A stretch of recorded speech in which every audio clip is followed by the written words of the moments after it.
हरियाणा चुनाव में जिस तरह के एग्जिट पोल सामने आए हैं, अगर वही असली नतीजे भी होते हैं तो ये तो तय है कि हरियाणा में मुख्यमंत्री कांग्रेस का होगा।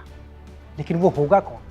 क्या भूपेंद्र सिंह हुड्डा, जिनकी नाम की चर्चा सबसे ज्यादा है, या फिर कुमारी शैलजा, जिन्होंने अपनी दावेदारी छोड़ी नहीं है, या फिर रणदीप सुरजेवाला, जिन्हें सत्ता मिली तो वो इनकार नहीं करेंगे, या फिर दीपेंद्र हुड्डा, जो हैं तो सांसद लेकिन बनाने पर मुख्यमंत्री भी बन जाएंगे, या फिर कोई और जिसका नाम आप सोच भी नहीं पा रहे होंगे? क्या कांग्रेस अपने इन्हीं चर्चित चेहरों में से किसी पर दांव लगाएगी, या फिर दोहराएगी 19 साल पुराना इतिहास जिसने तब के सारे राजनीतिक पंडितों को हैरान कर दिया था? बताएंगे विस्तार से। नमस्ते, मैं अविनाश हूं और आप देख रहे हैं एबीपी लाइव। दरअसल हरियाणा चुनाव की घोषणा के बाद से ही कांग्रेस में सबसे ज्यादा चर्चा इस बात की हो रही थी कि अगर कांग्रेस ने जीत दर्ज की तो मुख्यमंत्री कौन होगा, और इसको लेकर हरियाणा कांग्रेस में अलग अलग दावेदार अलग अलग वक्त पर सामने आते रहे। सबसे पहला नाम तो भूपेंद्र सिंह हुड्डा का ही है, जो पहले भी कांग्रेस के मुख्यमंत्री रह चुके हैं। बाकी कुमारी शैलजा से लेकर रणदीप सुरजेवाला के नाम भी सामने आए। ये भी कहा गया है कि इस बार भूपेंद्र सिंह हुड्डा अपनी दावेदारी छोड़ देंगे और बेटे दीपेंद्र हुड्डा को अपनी कुर्सी सौंप देंगे।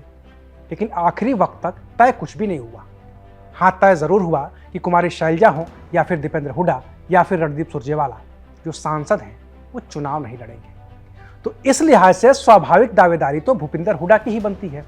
लेकिन भूपेंद्र हुड्डा को वो इतिहास भी याद है जब स्वाभाविक दावेदारी भजन लाल की हुआ करती थी, लेकिन भजन लाल की जगह भूपेंद्र हुड्डा को वो कुर्सी दे दी गई थी, और तब आला कमान का मतलब सिर्फ और सिर्फ सोनिया गांधी हुआ करता था। दरअसल 2005 के विधानसभा चुनाव में कांग्रेस को बंपर जीत मिली थी, और तब कांग्रेस ने 90 में से 67 सीटों पर जीत दर्ज की थी। हरियाणा कांग्रेस में उस वक्त भजन लाल की तूती बोलती थी, तो लगभग तय था कि मुख्यमंत्री तो भजन लाल ही बनेंगे। लेकिन ऐन वक्त पर सोनिया गांधी ने भजन लाल की जगह भूपेंद्र हुड्डा के नाम का ऐलान कर दिया। भूपेंद्र हुड्डा मुख्यमंत्री बन गए, और 3 बार हरियाणा के मुख्यमंत्री बन चुके भजन लाल पार्टी में किनारे कर दिए गए। बाद में भजन लाल ने अपनी पार्टी बनाई, नाम रखा हरियाणा जनहित कांग्रेस। कांग्रेस का अच्छा खासा नुकसान भी किया, लेकिन इतना नहीं कि कांग्रेस को 2009 का विधानसभा चुनाव जीतने में कोई दिक्कत हो। हालांकि बेटे कुलदीप बिश्नोई बीजेपी के साथ चले गए और अब भी हैं, लेकिन कांग्रेस आला कमान को यह पता है कि आज की तारीख में भूपेंद्र हुड्डा कम से कम भजन लाल तो नहीं ही है। भजन लाल ने तो कांग्रेस का थोड़ा बहुत ही नुकसान किया था, लेकिन अगर भूपेंद्र हुड्डा नाराज हुए तो फिर कांग्रेस की मुसीबत तय है, क्योंकि एग्जिट पोल में जो सीटें कांग्रेस जीतती हुई नजर आ रही है, उनमें से अधिकांश विधायक भूपेंद्र हुड्डा खेमे के ही हैं। और इसकी वजह यह है कि इस चुनाव में भले ही भूपेंद्र हुड्डा का नाम मुख्यमंत्री के तौर पर घोषित नहीं किया गया, लेकिन किसको कहां से टिकट मिलेगा ये तय भूपेंद्र हुड्डा ने ही किया है। ऐसे में हुड्डा की दावेदारी तो मजबूत है ही, लेकिन आला कमान के लिहाज से देखें तो फिर गांधी परिवार के सबसे करीबी 2 और नेता हैं, और इसमें पहले पायदान पर है कुमारी शैलजा, जिनका कहना है कि कांग्रेस मेरे व्यापक अनुभव और पार्टी के प्रति मेरी अटूट निष्ठा को नजरअंदाज नहीं कर सकती। बाकी सुरजेवाला तो हैं ही, जिन्होंने बार बार कहा है कि मुख्यमंत्री पद की महत्वाकांक्षा रखने में गलती क्या है। लेकिन एक और नेता है जिसकी चर्चा भले ही ना हो, लेकिन रेस में वो भी है, और उनका नाम है उदय भान, जो हरियाणा कांग्रेस के अध्यक्ष हैं। और इससे भी बड़ी बात यह है कि वो भूपेंद्र हुड्डा के ही खेमे के हैं।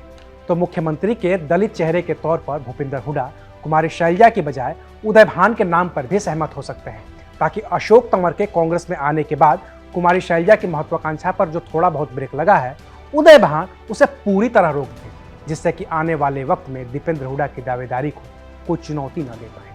बाकी तो ये सब राजनीति है, कब किस करवट बैठेगी कोई नहीं जानता। तो वक्त का इंतजार करते हैं और देखते हैं कि कांग्रेस का आला कमान क्या फैसले लेता है। अभी के लिए शुक्रिया। आप देख रहे थे ABP live. What does Haryana's youth want? What's the political mood of the region? Will these assembly elections correspond to Lok Sabha election results? सरकार बनेगी तो 36 बरादरियों की सरकार बनेगी। Ram Ram. Who will have the last laugh? Will it be Nayab Singh Saini of BJP or Bhupinder Singh Huda from Congress? Will turn the tables this time. Haryana में मौजूद है हम इस वक्त। Get to know the ground reality of the Haryana elections 2024 with real-time updates in your language and your preferred platform. Only on ABP Live Election Center. Sahi information, har election.